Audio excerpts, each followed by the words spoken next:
Good morning everyone and welcome to District Center for English, Bilaspur.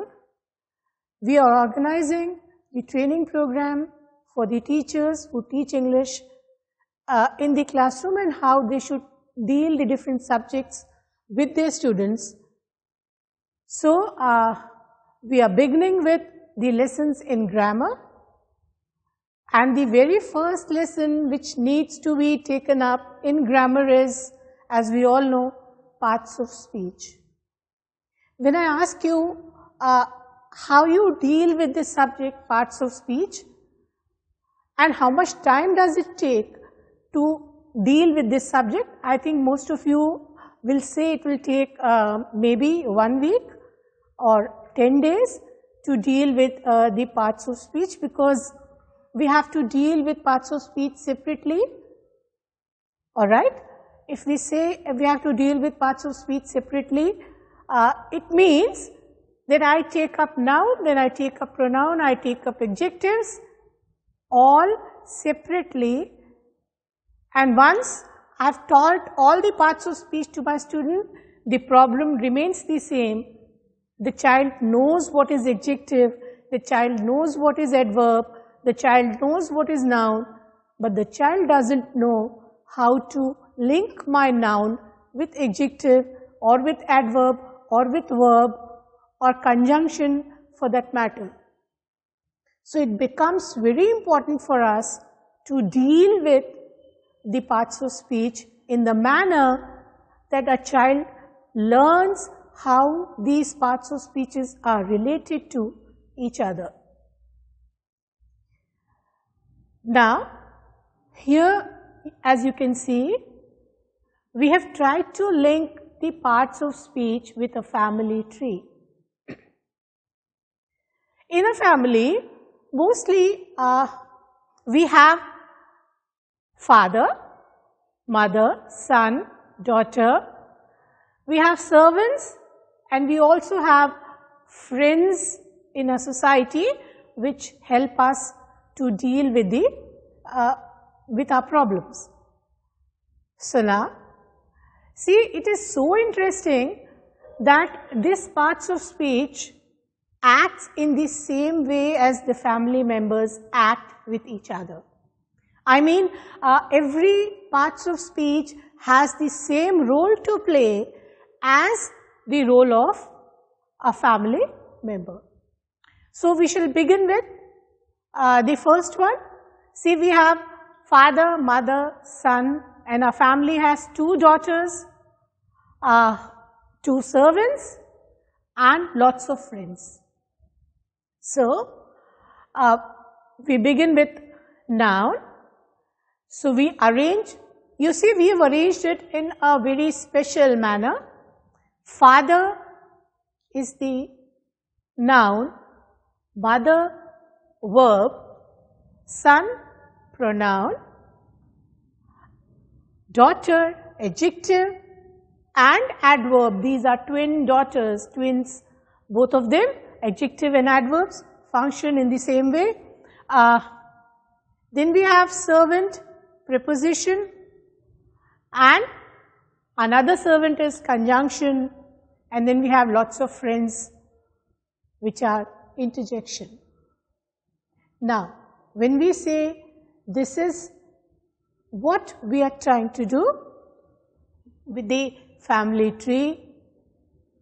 Now, do you wonder why we have called noun as the father in the family tree? See, what does the father do? Actually, he is the head of the family. Your family is known by his name, and as you can say, all our sentences begin with noun. So, it is the head of the family of our parts of speech. Either your sentence will begin with noun or pronoun, unless it is interrogative or imperative sentence. So, noun becomes the head of the parts of speech family. Now, second part, when we come to mother or we come to verb, we can say But we say who does all the functions, all the actions at home, all the work which is being done at home is being done by the mother. So you get up in the morning, you see your mother is woken up before you, and you go to sleep, she's still woken up and she completes all the works and then goes to sleep. So we can say all the actions, whatever is being done in the family is being done by verb. So any action which takes place in the parts of speech family is taken by verb.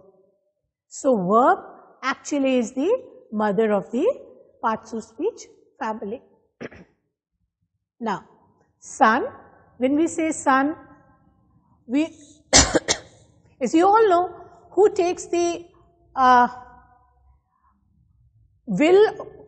father gives all his rights to his son. So in the same way, pronoun takes the place of noun.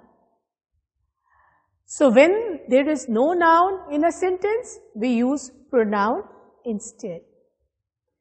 So pronoun acts as the legal head of the family. So he acts as the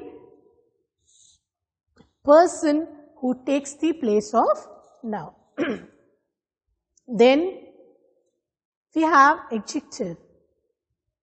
Now, you see this daughter, adjective is very closely related to her father. Basically, what she says is, what she does is, she's all praises for her father, how the father looks, how is he tall, is he short, is he long, is he white or black, dark or lame, he's lazy, he's happy, whatever he is. The daughter will try to explain that. I have a red pin. My shirt is blue. So the color blue, red pen, these words are trying to qualify what the noun looks like or what color the noun has. So these types of words, they are called adjectives which qualify the noun, which tell the qualities of the noun. Now you have to remember one thing, when we use adjectives, no action is going on. My pen is red, but I am not writing with the red pen. I am just telling that the color of the pen is red. So adjectives describe the noun, but they don't describe the actions. Now, another daughter, the second one. Now this daughter is mother's daughter. She is very close to her mother. It means she describes how the mother works. So she has nothing to do with father. She is all praises for mother, and how the work is done, she describes that. Suppose I say, the food looks delicious and the food is cooked deliciously. We have a sentence where the food is looking delicious, you have not tasted it, it is just appearing to be delicious. And when you eat that food, then you say it is cooked deliciously. When you say it is cooked deliciously, it means the action of cooking food which was taken up was prepared in that way that it became very delicious. So when we describe an action with some words that add or enhance its meaning, then we say it's an adverb. Now, we come to preposition part. Preposition basically is not a servant, he is a kind of helper or father's manager, as you can say. So when you say a manager has certain work, certain functions to do. What do you manage? A manager manages when the action will be taken place, what work has to be done, where it has to be done, and how it will be done. So, when we talk of place, where it is happening, you talk of location, how it is happening, we talk of time, kab hoga, and then we talk of place, where it has to happen, and then we talk of movement, and we talk of distance. These four things are dealt on with prepositions. It means we use the preposition before the noun in the object place and describe where, when, how the action is happening. Then we come to conjunction. Again, he is a servant. Suppose we take an example of our school. So the most important person, if you think, if I ask you who's the most important person in your school, most of you will say principal, most of you will say teachers or students. But if you go deep in it, you'll realize the most important person in your school is your peon, because he is the person who links the principal with the teacher, the principal with the student, the teacher with the student, and teacher with the teacher, teacher with the principal. So everybody is linked by that peon. He is the one who takes the information from one person to another person. So in that way, he links things up. Now, when we say, I went to market, Ram went to market, and if I don't want to use these two sentences separately, what I say is, Ram and I went to market. I came late because I missed my train.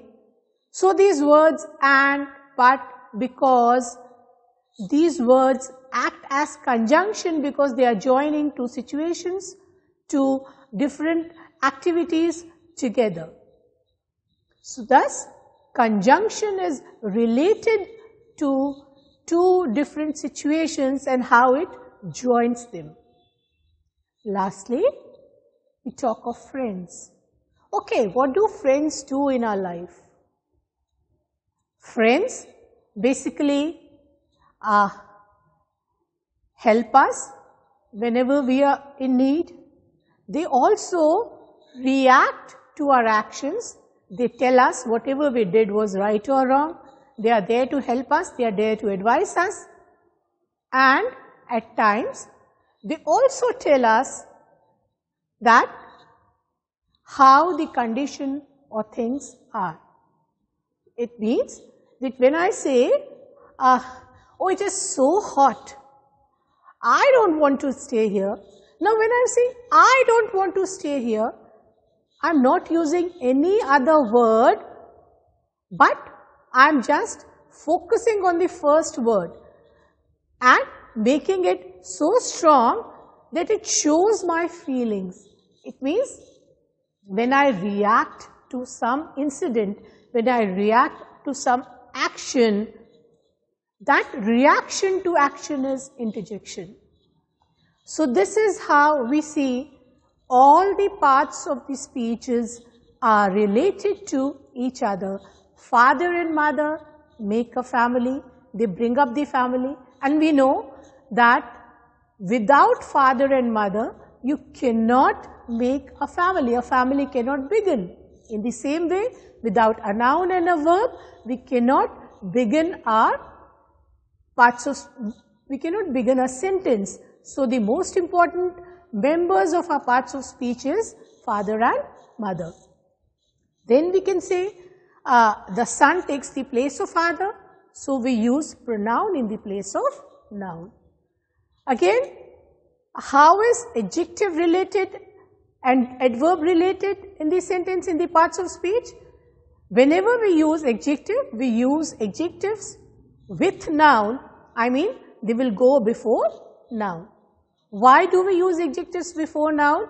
Because noun appears in front of us, we see the noun and so we can describe it very easily. So, he is a tall boy or a red pen. Red always goes before pen because I am seeing the noun. But when it comes to adverb, it always goes after the verb because we talk of the verb, how it was done only after the work has been done or completed. So, adverbs go with the verb and they go after the verb. Then you have prepositions. As we said, prepositions go in front of the noun, but the noun's in object place. We never begin our sentence with a preposition. This is something to be remembered. And then we come to conjunction. Conjunction joins two sentences. Conjunction joins two different situations. So, and, but, since, these kind of words help us to join two different situations. And interjection is reaction to action. I hope you've understood how these words are related to each other. Now, in our next class, we'll be dealing more with these parts of speech and we'll take a close look how and who really is most important in the parts of speech family. For now, we said it is father and mother. In the next class, we'll be looking at it. Is it really both of them or just one who is important for it? And we'll be doing that in our next class. Thank you.